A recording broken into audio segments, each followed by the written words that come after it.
بسم الله الرحمن الرحيم. يا أيها المزمل قم الليل إلا قليلا نصفه أو انقص منه قليلا أو زد عليه ورتل القرآن ترتيلا إنا سنلقي عليك قولا ثقيلا إن ناشئة الليل هي أشد وطئا وأقوم قيلا إن لك في النهار سبحا طويلا واذكر اسم ربك وتبتل إليه تبتيلا رب المشرق والمغرب لا إله إلا هو فاتخذه وكيلا واصبر على ما يقولون واهجرهم هجرا جميلا وذرني والمكذبين أولي النعمة ومهلهم قليلا إن لدينا أنكالا وجحيما وطعاما ذا غصة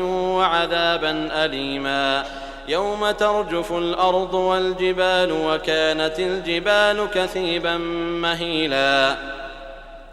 إنا أرسلنا إليكم رسولا شاهدا عليكم كما أرسلنا إلى فرعون رسولا فعصى فرعون الرسول فأخذناه أخذا وبيلا فكيف تتقون إن كفرتم يوما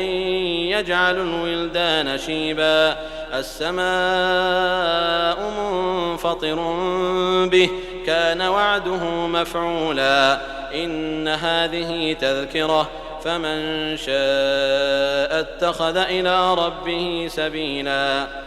إن ربك يعلم أنك تقوم أدنى من ثلثي الليل ونصفه وثلثه وطائفة من الذين معك والله يقدر الليل والنهار علم أن لن تحصوه فتاب عليكم فاقرؤوا ما تيسر من القرآن علم أن سيكون منكم مرضى وآخرون يضربون في الأرض يبتغون من فضل الله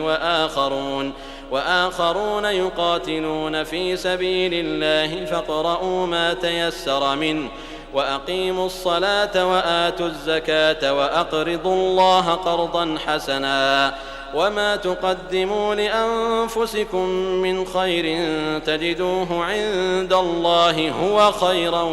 وأعظم أجرا واستغفروا الله إن الله غفور رحيم.